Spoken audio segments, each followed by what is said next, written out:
Hello everyone, my name is Liana Diaz, Support Specialist Genius here at Scoreinc.com. Welcome to ScoreWay the Only Way. Today's topic is customer service and how to set the right expectations with your customer. Here at Scoreinc.com, we understand that perfection is overrated, but we know that continuous development is paramount. So if you're struggling with your customers' issues, don't look at it as a negative. Look at it as a way to enhance your customer service. With this said, let's talk about customers' expectations. It's very important to meet the demand of the customer, but at the same time, you want to make sure you set the realistic expectations for your customer. If you're resolving an issue with your customer, make sure to take them along the process, continuously communicate, and thank them for their patience along the way.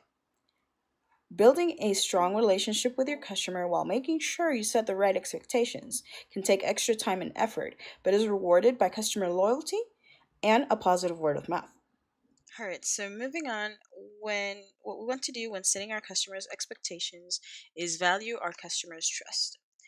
Sometimes our customers are upset and their frustrations will extend beyond a specific incident. They can also be upset because you've violated their trust. They may be saying that they're upset because you overpromised and underdelivered. However, they can also be thinking that you've let them down and they're worried that they can't be able to continue trusting you. When this happens, everyone in your company must contribute to earning the loyalty by working together and establishing to restore the customer's faith on your service. Sometimes lifelong relationships tend to include the occasional disappointment. However, relationships are built on a foundation of trust. You have more understanding and goodwill as you work throughout any difficulties. You want to do everything possible to earn and maintain your customers' confidence, and managing your customers' expectations will help you preserve that trust. The next thing we want to do is pay attention to our time frames. Sometimes companies make the promise related to time, like someone will be with you in a moment, you'll have the shipment by tomorrow, or the vaguely said that won't take so much time at all. Time is part of the expectation you set with your customer. You're in greater danger of losing the trust of your customer if you get it wrong. So you want to set the right expectation to your customer regarding the time.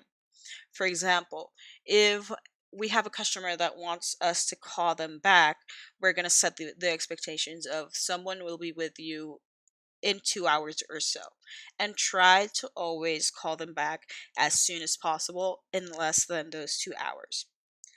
That'll set a high expectation, but you'll call them as soon as possible so they're still getting that call in less than the time established, making the wow factor a very important aspect of customer service. The next thing we want to always do is communicate. Communication with your customer is super important, especially when dealing with issues.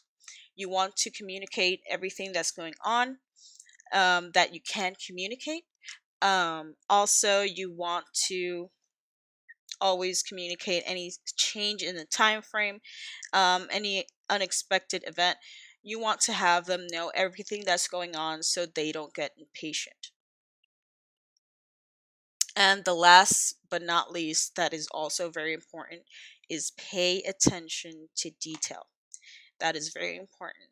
You don't want to mistakenly tell a customer details of another issue that was not regarding them. You need to be very attentive to who you're working with and what customer you're talking to at the moment, especially when it's in a situation when you have when you're tending to more than one customer at a time. So what we don't want to do when setting expectations, we don't want to oversell our product or service. Overselling tends to set very high expectations to your customer, and then if you under deliver, it's going to be a problem. We can never promise the impossible. So you never want to promise something that you cannot deliver. It's going to set your customers' expectations even higher, and then you're not going to deliver at all, and that's going to be very bad for your company. and you can lose that potential customer as well. So you want to promise the possible, promise things that you can achieve in a time frame that is expected. And lastly, do not forget to value your customer. Valuing your customer is very important, that so they can feel that they are welcomed, and they feel that like your company is the right choice for them. Remember to always value your customer. So, ending our video for today, let me ask you this question. What are your thoughts regarding customer expectations? Leave a comment down below. Let me know what are your thoughts regarding customers' expectations. I would love to know your opinion. So, this has been all for ScoreWay, the only way for today. My name is Leanna Diaz, and I'm the support specialist genius here at Scoreinc.com. And I look forward to seeing you next week.